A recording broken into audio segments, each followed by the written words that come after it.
This is a NERC large grant. All I'm going to do is give you the big picture. So actually what I'm trying to do, I'm using a lot of slides that we used in the sales pitch to the NERC for this proposal, but it will give you the big picture without giving you any results, because the team is now at its maximum size. There are 5 postdocs, 2 of them are here. So basically I'm going to just introduce the proposal. Lucy will then say what she's been doing, and then in 2 weeks from now, Buchanan here will say what he's been doing. So there's the type of the proposal. And there's a lot of activity going on in other universities as well. So what's it about? Well, the Earth is a big round thing, and most of it's the big bit is the mantle, and the mantle is controlling everything that happens at the surface. And even that very first picture shows that the mantle is layered. So one of the things you need to understand is, why is the mantle layered? What effect does that have on mantle dynamics? The mantle is vigorously convecting. That's going to affect pretty much everything that's going on. So that's not new. We've known about that for decades, of course, and lots of research has been done on the mantle. So what did we add that was new? So I need to give you some background. So that the Earth's mantle is layered. So the upper mantle, this is oversimplified, and my whole talk will be. So the upper mantle is ultrabasic rock, and I think it's dominated by olivine is the main mineral in the upper mantle. The lower parts are actually, in brackets, debated chemically equivalent, but the orange part there is dominated by spinel. Actually, there are some mineral names, wolselite and ringwoodite, that are a bit more specific. But basically, there's a layer in the middle there between about 400 kilometers and 670, called the transition zone. And then what you find is, instead of having one main mineral, you've got 2. So why is that? Well, it's because minerals, this is actual metamorphism. It's not always called metamorphism, but it is. And it basically, if you've got a given rock composition, the minerals in it are controlled to a first order by pressure and temperature. Obviously, if you vary the composition, you'll get new minerals or different minerals, but it's temperature and pressure. And we know that. And look, the layers there are subhorizontal. So this thing called D410 is roughly at the same depth because it's roughly at a particular pressure. But that just starts becoming a Pandora's box as we unpack that idea. So let's look at why we would get a layered structure. And it's based on absolutely standard thermodynamics, where there are 2 controls on the mineral list, and they're pressure and temperature. So what's a really simple example? Graphite versus diamond. The same chemistry, different mineral structure. And you can see there that pressure has a huge effect. Diamond isn't stable at the Earth's surface, but you can see there that we've got a temperature effect as well. So in theory, you could turn graphite into diamond by cooling it. But all this graph tells us is, look, these are what we call the stability fields for these 2 minerals. Now, you do get diamond in the mantle, carbon in the mantle, but it's only like sub 1% of the whole thing. So the minerals that matter include olivine. Now, it's not just olivine, but we're going to keep it simple because we need to simplify the mantle to actually study the things that we're after. So first of all, pressure is the prime control, but you'll see here, these lines are not horizontal.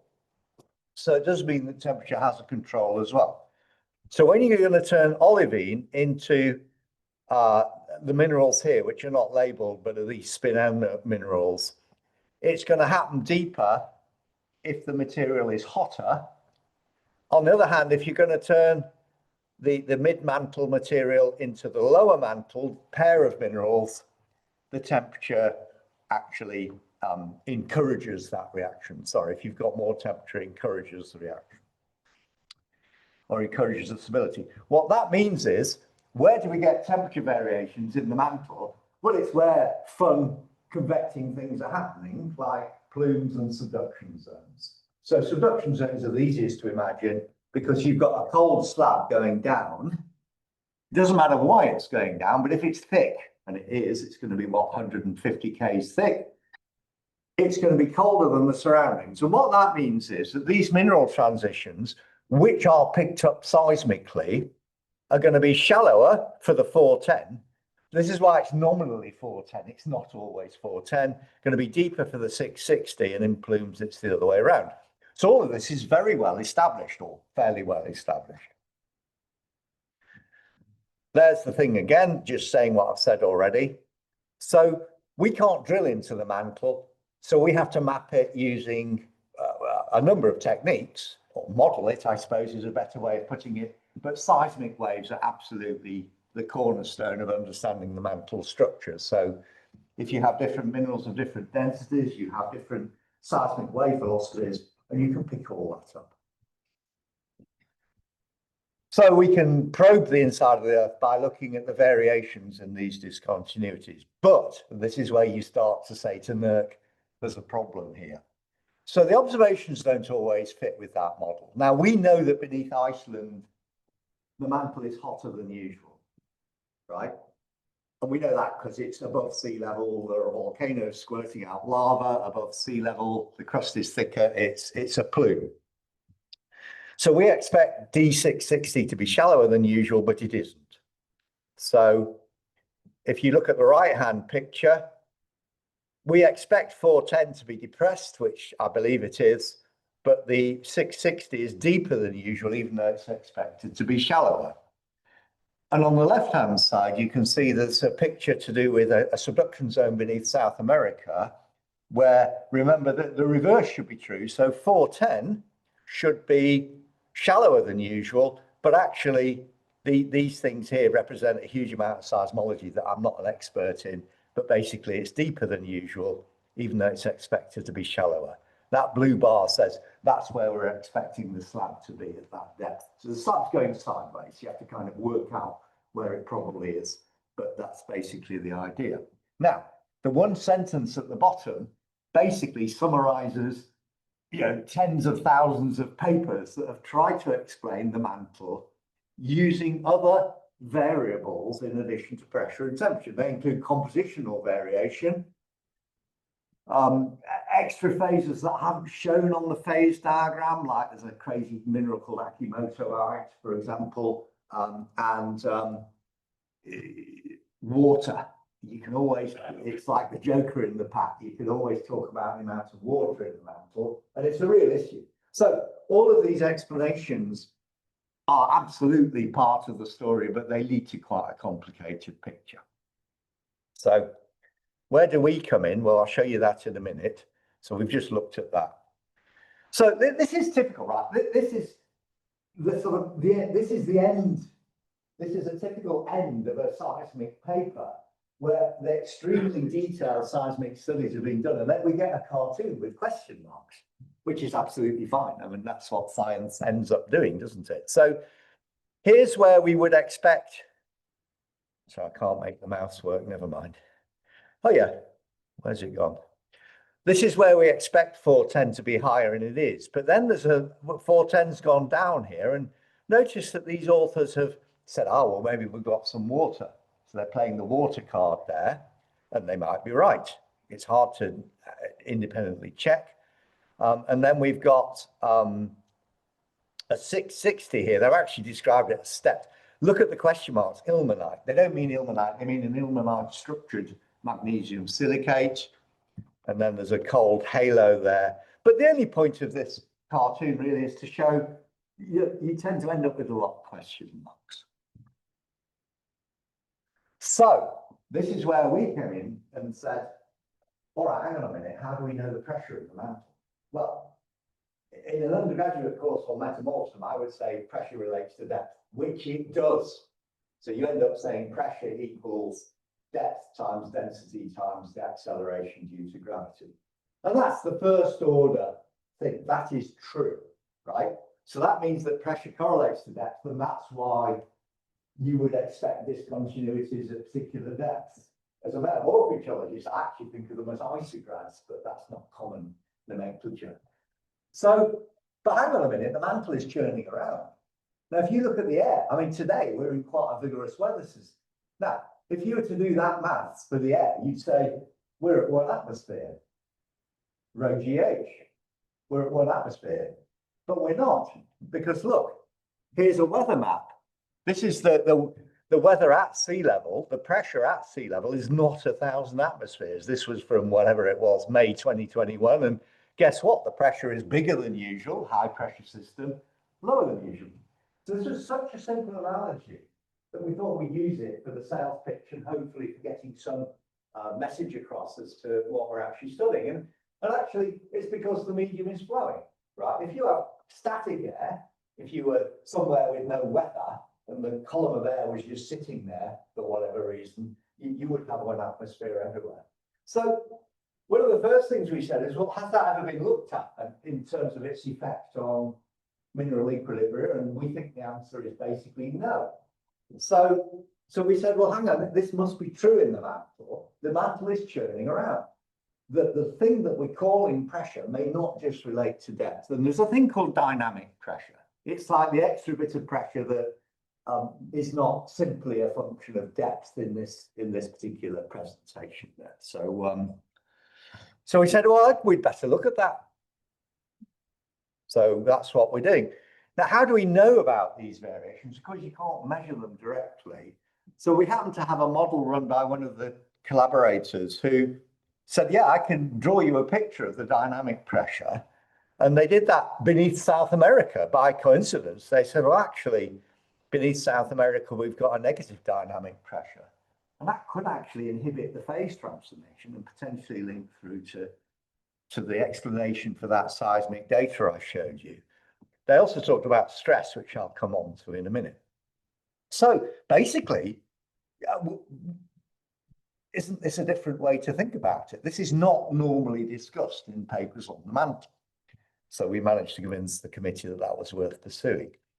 But then you start getting feedbacks, because even just the phase transformation itself can create pressure, because you're reducing the volume by about 8%, which in whatever cartoon model you have in your head, you're likely to change the pressure. And so we did some calculations. I'll run a very preliminary model about that. But the trouble then is you're getting feedback. Because hang on a minute, our pressure is whatever it is, 15 gigapascals to turn Olivine into the next thing. But then that creates a negative, that reduces the pressure. So now it doesn't want to be that thing anymore. Now, actually, at this point, you start thinking, well, is it a kind of ping pong game? Well, of course, nature's not going to work like that. But the point is that you have to build in the feedback to understand that. So that was one of the points we made. So we said, okay, right. So now we've got this negative, relative negative pressure. So that boundary shouldn't be where we've marked it. But hang on, we've already assumed we know where it is, or we know the conditions that control it. So all this diagram is showing is there's a kind of contradiction, and to understand it, you need to build in the feedbacks, and that's why we have the word feedback in the project title. But it gets more interesting than that. So, all right, I've just said that. The trouble is, this is a Trojan horse for one of my magnificent obsessions, which is pressure is just one number. But actually, most of the Earth is under stress, where the forces per unit area are different in different directions. So what do we put on the y-axis? The y-axis is only one number. What do we put on there? And this is incredibly messy. In earth science, everybody has an opinion, and they're all contradictory. They all think they know what they're talking about, including me. And none of this comes with any promises. It's really messy. Okay, but really important. So what are the stresses in the Earth? Well, again, we cannot see them directly in the mantle. You can't measure them, but you know they must be there because the mantle is flowing. And like a river, the edge of a river, you can see the shearing of bubbles of foam and all this, there's shear stress there. And so similarly in the mantle, there's going to be shear stress. Well, how does it control it? Well, we've got 3 different forces per unit area. We could put them we could average them. Now, actually, in this project, we're doing two. Averaging them is part of the work at the moment, but it's only a stepping stone because actually it's not right. It's not generally the whole story, but it's a stepping stone. Is the maximum stress a control? Yes, there's quite a few experiments that say that, but whichever way you look at it, there's some kind of link between pressure and stress and reaction rate, and that's what we want to explore. But what are the stresses in the mantle? You can only get at them by running mantle convection models, which are key to understanding the mantle. And here's a typical example. You find, well, you might have 300 megapascals of stress. In the lower mantle, you might have a gigapascal. Now, very naively, saying that they turn somehow into the effect on the mineral transformations, that's enough to give you offsets in these discontinuities of tens of kilometers. So that's a simple headline figure. That's enough to observe seismically. That's not within the error bar. So maybe this will help as well.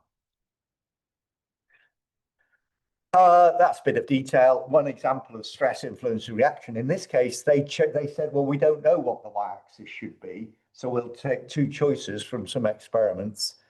And then they said, well, we'll take mean stress, and basically the dots don't really relate simply to the simplest case. So long story short, using the mean stress here doesn't seem to work. It does sometimes, but if you plot the maximum stress, signal 1, all the black dots are above the grey line and all the white dots are below it, and that's a nice story. So I won't say much more about that. Well, I will, but not in any level of detail. So just to convince you that you get feedback, here's coexcited dense phase growing, trying to turn back to quartz, which is less dense. And of course, it's pushing, it's creating stress. And the stress, it's surrounded by a very strong garnet, but eventually the stress is built up to be so significant that they fractured the garnet. So that's a very real, kind of natural example of the link between stress and chemistry there. So part of the project, which won't be talked about here because it's based in Manchester, is to understand stress and reactions. Actually, no, the middle diagram is a new piece of apparatus being built. But the right-hand diagram is what Lucy's about to talk about, which is doing numerical models with stress. So this was the kind of sales pitch, and this is the reality. This is actually happening, is to have these four aspects interlinked to each other: experiments, small-scale theory, large-scale theory, and seismics. And that's what's going on at the moment. I'm going to blow our trumpet a bit here. Look at what I'm not used to getting reviews as positive as this, but we scored this time. So yeah, that's nice. Let's hope we can show that's true. The project is kind of halfway through at the moment. So, but one last thing, again, I'm not blowing the trumpet for this grant, but I'm showing there's one last bit of the bigger picture. So this is about metamorphism, but it's the same as in the mantle as the crust, really. So a bunch of people got together for a big meeting about metamorphism, and they said, well, what are the key issues for the future? And look, there's a circle there saying mechanics. So chemistry is a no-brainer. That's what metamorphism is mainly about, but mechanics as well. And I've not written these boxes, but I just took them out and put them back in. They said, well, we need all this, and that's what Lucy's working on. So there's a really, really big picture here that goes beyond the mantle, even though the mantle is big, and that is my conclusion. So now Lucy will tell you more about the microstructural modeling side of things. Yeah.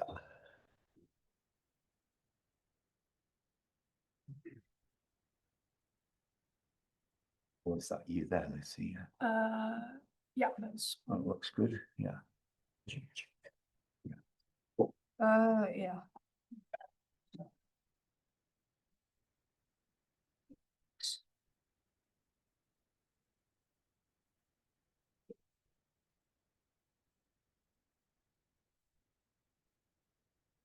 Yeah, hello, I'm Lucy. I'm working with John, the postdoc. I've been here for 2.5 years. So some of you may already familiar with my work, but I'm gonna talk about it anyway. Well, John already gave an introduction about our project. Just a brief background. We are interested in olivine and its high pressure polymorphs like Worsley and remunite because they are the dominant minerals in mantle, and they significantly influence the mantle dynamics, and their phase transitions also control the mantle discontinuities. So like the mantle transition zone is bounded by two discontinuities linked to major mineral and density change. Like the 410 is always associated with the transition from olivine to Worsley, and the 660 is associated with the dissociation of remunite. And these phase transitions are primarily controlled by temperature and pressure, as shown as the PT phase diagram. Especially pressure is the first order control and is directly linked to the depth. Therefore, in previous works, it's commonly used to interpret the depth of the mantle discontinuities. However, as John already pointed out, the seismic data reveal significant depth variations in our Earth. So John already gave this example. That's an example beneath South America. We observe an unusual deep D410 along a cold subducting slab where the D410 is supposed to be shallower. So here's the example, because for all those variations, some of them can be explained by the lateral temperature variation, but obviously this is examples. Sometimes it doesn't work. The anomalies remain. People argue about the partial price, like partial melt, the water content, but there is one factor which hasn't been investigated quantitatively. That's the stress, because we know the dynamic models produce like several megapascal or even up to gigapascal non-hydrostatic stress.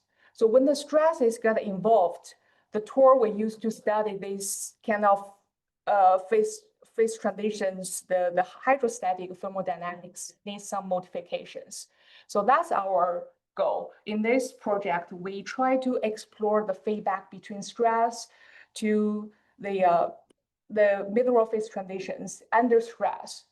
So my job is to study this starting from the grain scale, the small scale, and hopefully the results can have some can show some influence on the large scale. Well, that's part of the Buchanan's work. So yeah. Well, before I go to the details, like John always asks me to show this, to show the different deformations about stress and pressure. They are very basic, but I'm gonna use them through my talk. So we all know stress is the tensor. It has different values in different directions.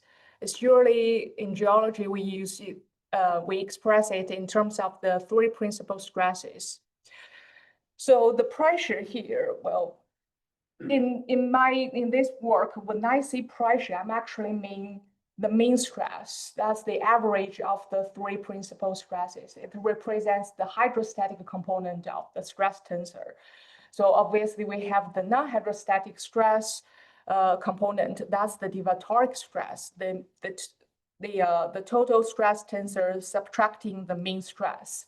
Or sometimes we can use the differential stress, the maximum principal stress minus the minimum principal stress. So in this work, I will like talk pressure several times, which means the mean stress. Okay, go to my work. So to understand the feedback between stress and olivine phase transition on the grain scale, we use a tool called phase field model. It's actually a very popular model in material science.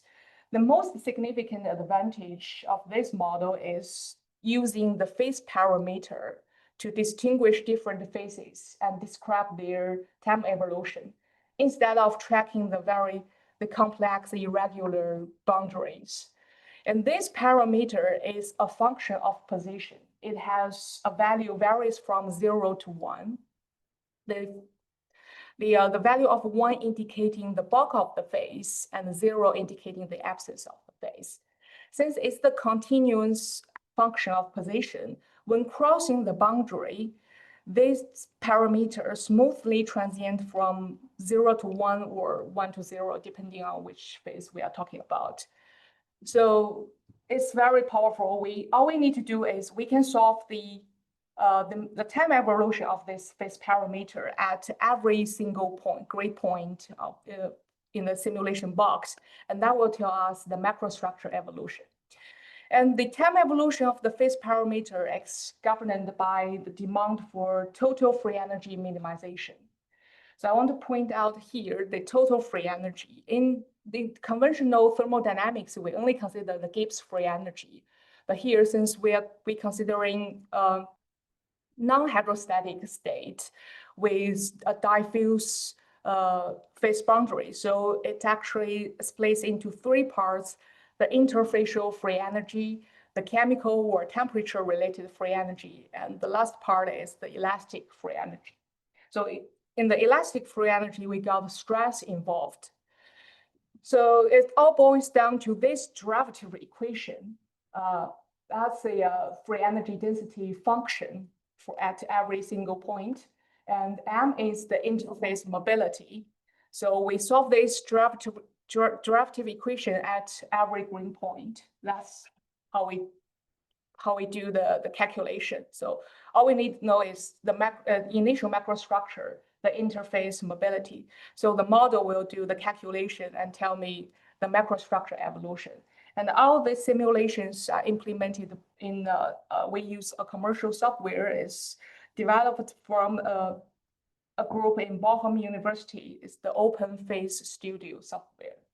Well, it looks like very simple, easy, but well, use that software to do the simulation. That software was designed for material science, has never been used to like earth science.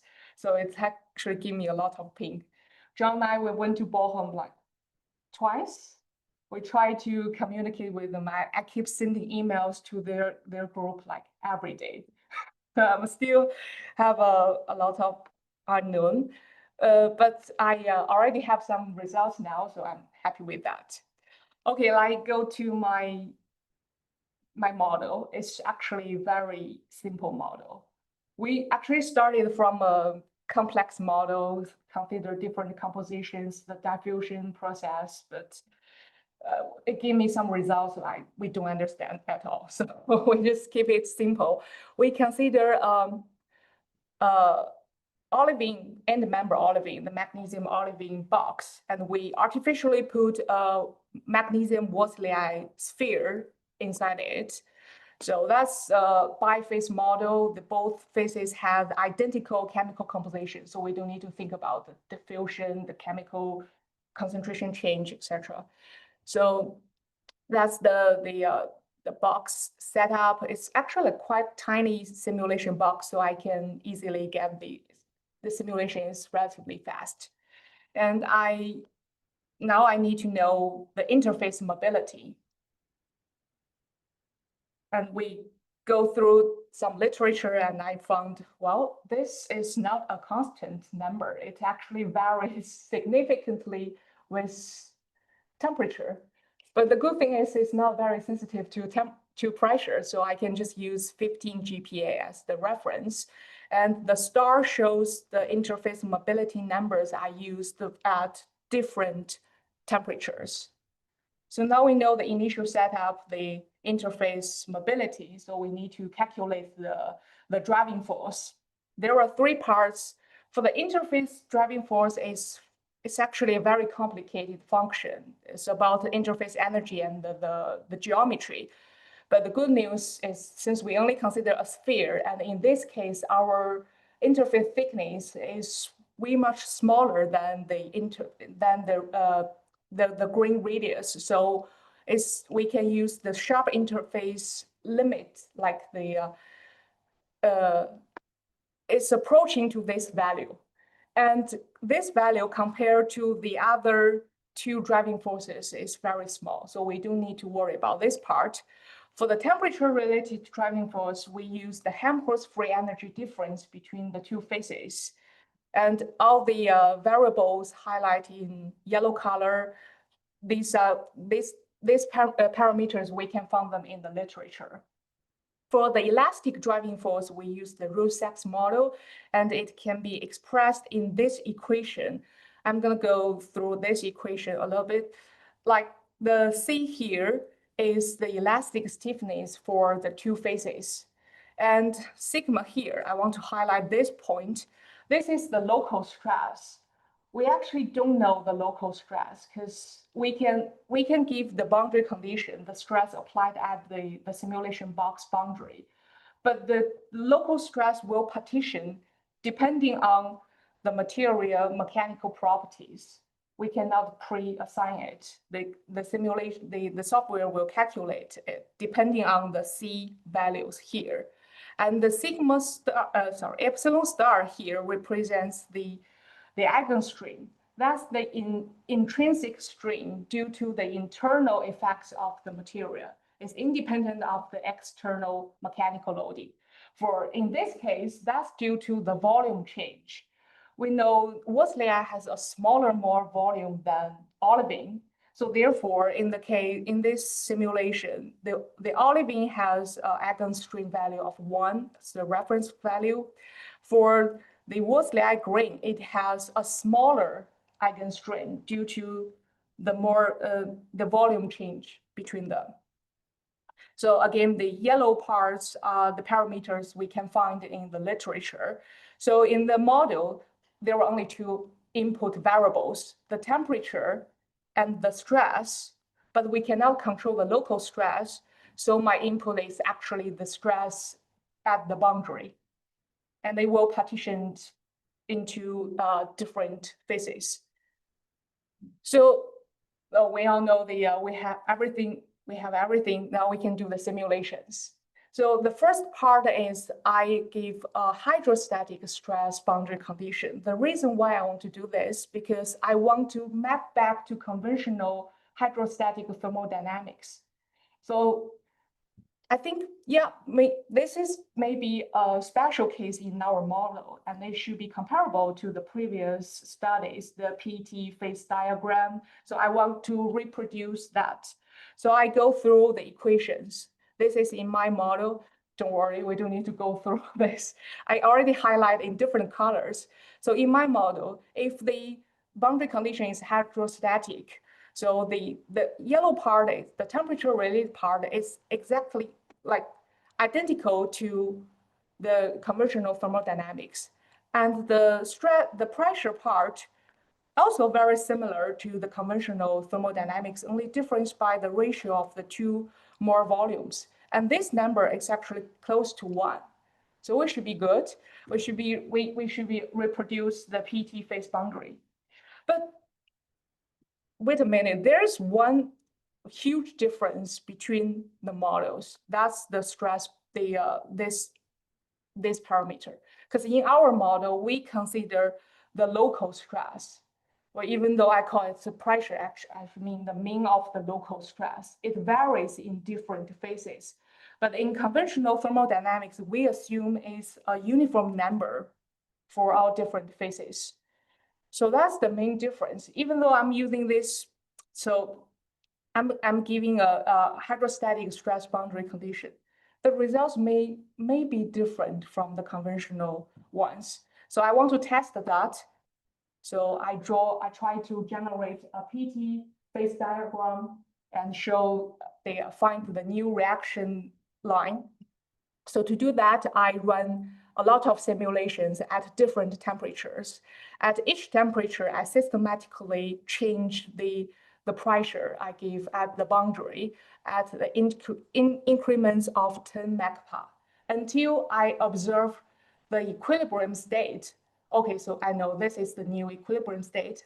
I mark this point and it will give me a new reaction rate. That's shown by the yellow, red diamonds.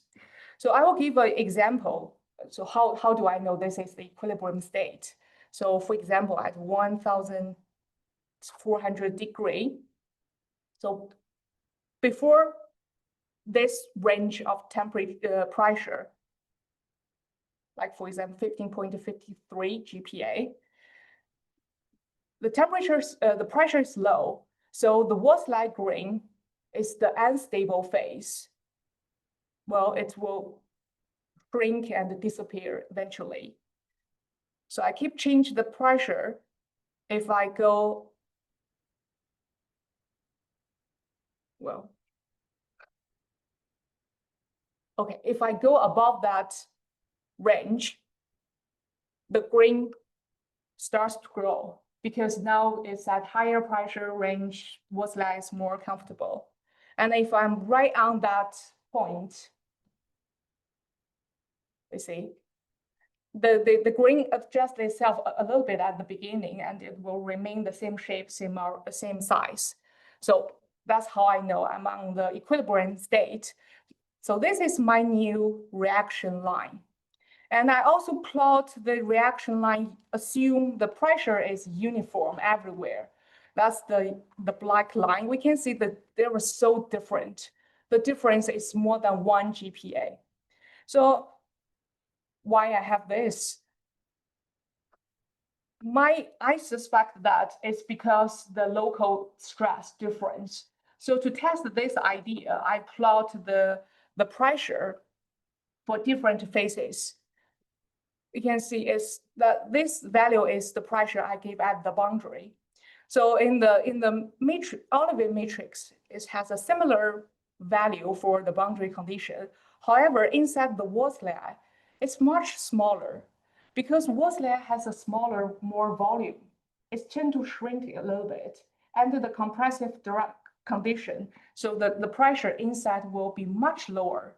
So that means even though I give the pressure at the boundary, the so-called the threshold, the inside pressure is much smaller. So to overcome that, we need more than 1 GPa overpressure.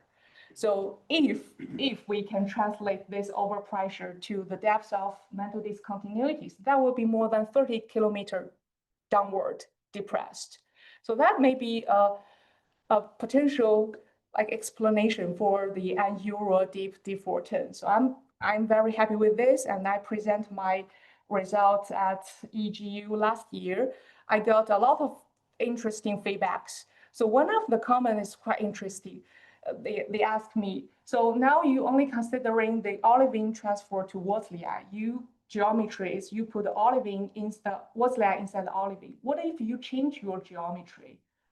Well, if the rock exhuming, the pressure is released, the olivine Wolff-like turn back to olivine. So how about you put olivine grain inside the Wolff-like matrix? I thought, yeah, that's interesting. I can try that. And I initially thought I may reproduce this line. So I did the same thing. And surprisingly, I ended up with another reaction line. It's 1 GPa lower below the uniform pressure.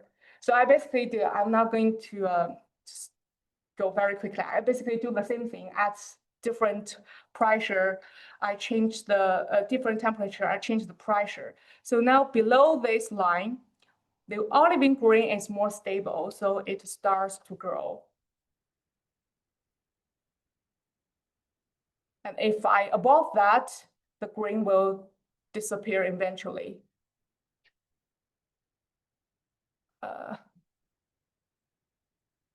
Yeah, here we go. So if I'm right on that point, the grain remain there for the whole simulation time.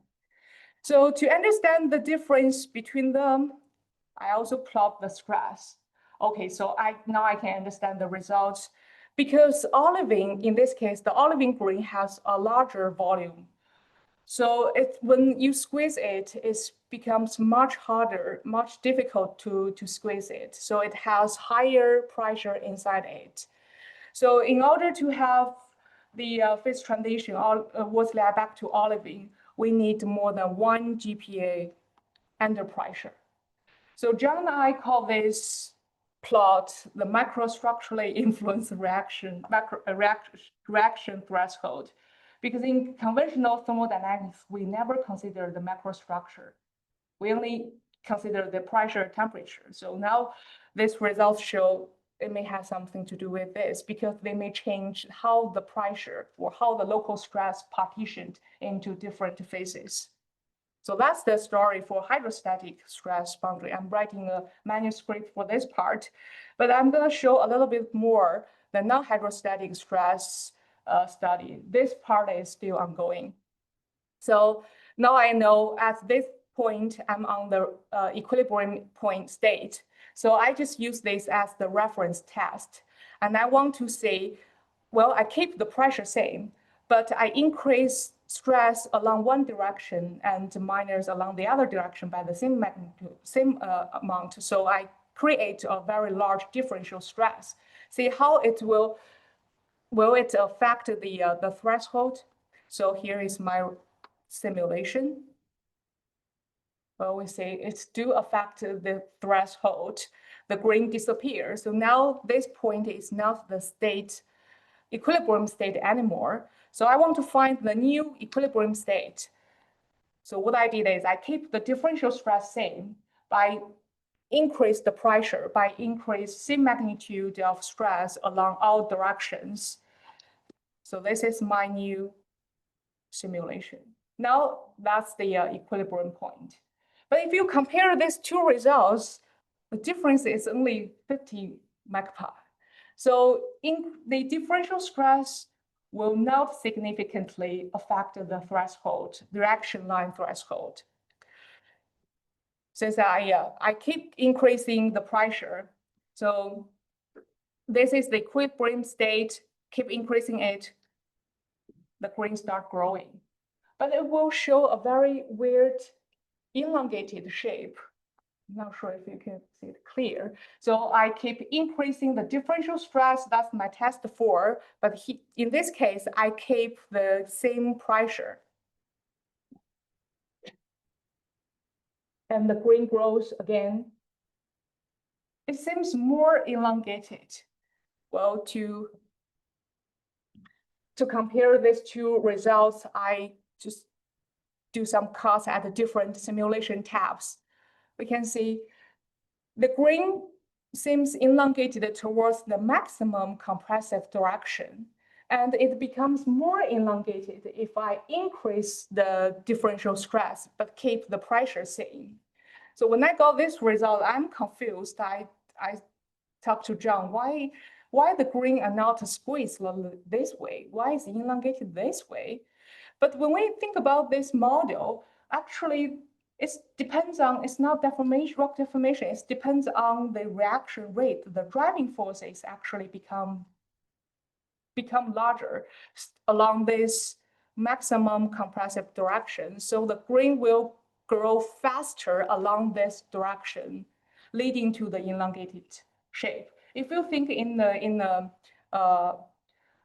energy way, because the driving force is the whole system try to minimize the total free energy, since the Worsley has a smaller, more volume. So it's tend to grow, like become more in the higher stress direction to minimize the total free energy over the whole system.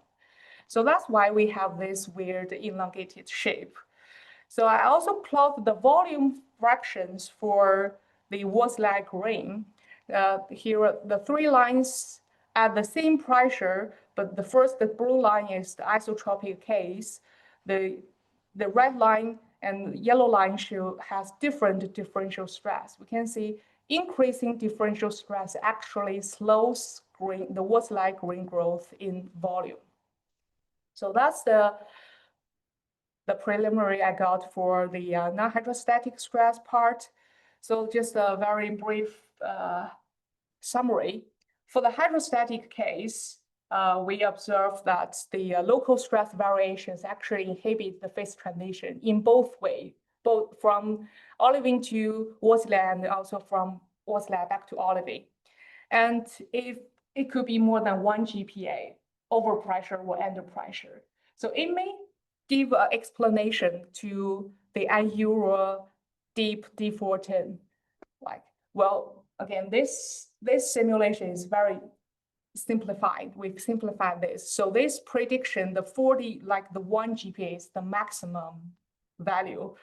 So that's for, oh yeah, so a little bit for the non-hydrostatic. The differential stress doesn't change the reaction threshold significantly, but it will change the shape because the grain grow faster towards the maximum compressive direction, leading the elongated shape. Yeah, that's for my talk. Thank you. So you were saying at the end for your hydrostatic simulations that scenario would be the maximum pressure difference. So if you did a model that was like just Olivine or just Wadsley out, would you expect it to, like plot on that phase transition line that you had on the models? And then you'd have maybe like a, depending on the microstructure, Yeah. potentially like a range between that and your maximum? Yeah, this one. Yeah, so if that represents your maximum, do Yeah. you think there are like scenarios where you'd have like almost like a Yeah. trend from that kind of theoretical line in the middle towards your maximum? Yeah, probably, because in this model, we only consider the elastic strain, the elastic energy. But we all know in the real world, there must be some like dislocation, creep, diffusion, the plastic deformation that will like dissipate the elastic energy. So that may, so that's why I say this is because it's a very simplified model. We only highlight this, only test this factor. And also the water content or something else, the temperature variation may contribute to it. So yeah, probably that's the 30 kilometer, the 1 GPa over pressure may represent.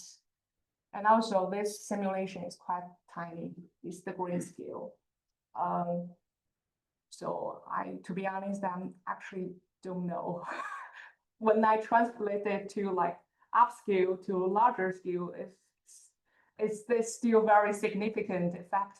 But at least it give us a potential explanation. So maybe the Euro like deeper discontinuities due to something with the local pressure local stress variation, which are not accounted in the conventional thermodynamics. Yeah. So I had a question about kind of like the initial conditions for these models. So like the thing where you have the reverse between you start with a small amount of Wadsley and you start with a small amount of force stroke. How much have you looked into sort of like how much the shape and size of that initial bit that you've got in there compared to like the volume of everything else affects things? Does that have a significant effect? If you started with like, something that was different shape or a lot smaller, does that like change things a lot? Yeah, that's a good question. I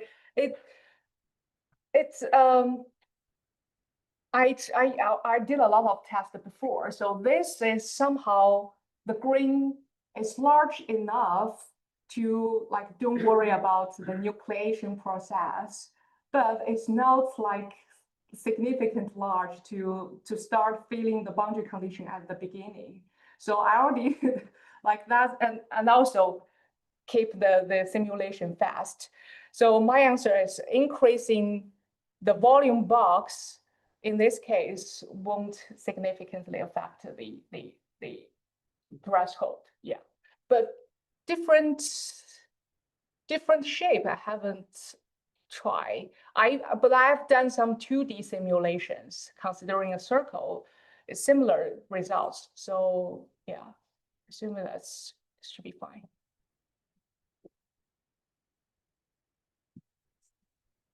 There's a microphones here, and John, I think I might want to get you involved in this as well.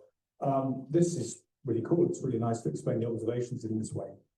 But geodynamically, the big piece is the 660. And you've been talking about the 410.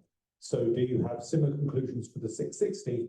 And what are the geodynamic implications for that in particular. For example, slabs going through, slabs pooling, slabs doing all sorts of things. Yeah, I haven't, haven't tried that yet. So the answer is there will be similar phenomena. That is my intuition, but based on the fact that these things are consequences of volume change. Yeah. These phenomena are a consequence of volume change. And the question will be, how are those volume changes accommodated in this model? It's elastic. The way we wrote the project is meant to address 660, but it is technically more challenging because it's one mineral breaking down into two. And given the voyage we've had to understand this software, just for a polymorphic transformation, we are doing it in the right order. The same applies to the experiments that the project was set up first to look at polymorphic transformations under stress, and then to look at the Ringwood ion breakdown. So we are fully aware that there are big issues with ponding and such like at 660, and yeah, they're on our menu. I mean, clearly it's great if you can, in this grant, you could solve this and say it was too complicated and we need more money in order to do the really important one. So that's clearly a good plan. Yeah, we might need some more money. Yeah, yes, we might. But actually, there's a kind of, one of the issues here is the mantle does a lot of things and it's not elastic, obviously. But what's interesting about the lower mantle is it's quite strong. So actually, I mean, on the kind of 100 kilometers scale, so some of the things to do with the way that the strain is accommodated could lead to much larger stresses than in the 410. But I'm kind of straying off the micro scale to the macro scale here, so that might re-emerge when Buchanan gives his talk as a topic. In 2 weeks, that's what he said. Same question, just remember that, write it in black book, and then you can ask me next week. It seems to be a thought on my part, so I'll remember it. It doesn't have to be. Right. You think might not be going anywhere?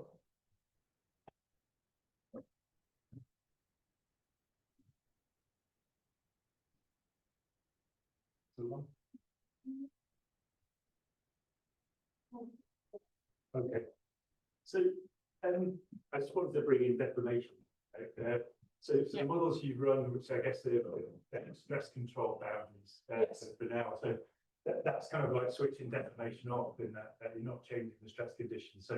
So that will work in the case that kinetics or reaction rate is fast in comparison to deformation rates. Yeah. So do you have any sense of what kinetics of these reactions would be, and whether or not it's a good approximation at the moment to ignore any kind of deformation which would relax the fixed stress? What's the mechanism that relax the what your question is, what's the maximum mechanism of the deformation to relax the? No, not really. I mean, there will be some mechanisms depending on the grain size or all of those things. But if you've got differential stress, then the stresses will relax. But I'm just thinking about the time scale on which that will happen in comparison to the reaction. That's a really good question. Actually, we did some work. I used the concept of relaxation time. So I use the viscosity viscosity divided by the elastic modulus to do a very rough calculation. And this time is also depends on temperature. So, and also I want to highlight one point in our calculation, the reaction rate, it may not represent the real reaction rate. So first, it depends on the interface mobility. So that number, we got it from some experimental studies, and we do some calculations over a very wide range and associated with like large uncertainties. We are not pretty sure. And in this model, actually, it also depends on the driving force. And in this model, we have a driving force limit. I somehow already think the driving force when I'm far away from the equilibrium point. So that will slow down the reaction. So if we only focus on how much stress, how much overpressure I need to trigger the fixed foundation, I think that story is good. But if we want to focus on the real reaction rate, so this simulation means like the real reaction rate may be like different. But I agree with you for some like we definitely we had this discussion. We want to have a like figure to show at some temperature range when the relaxation time is much longer than the reaction time for like over some volume. So this is valid. Like we can consider the elastic strain, elastic effect. But for some temperatures, we need to bring that the deformation in.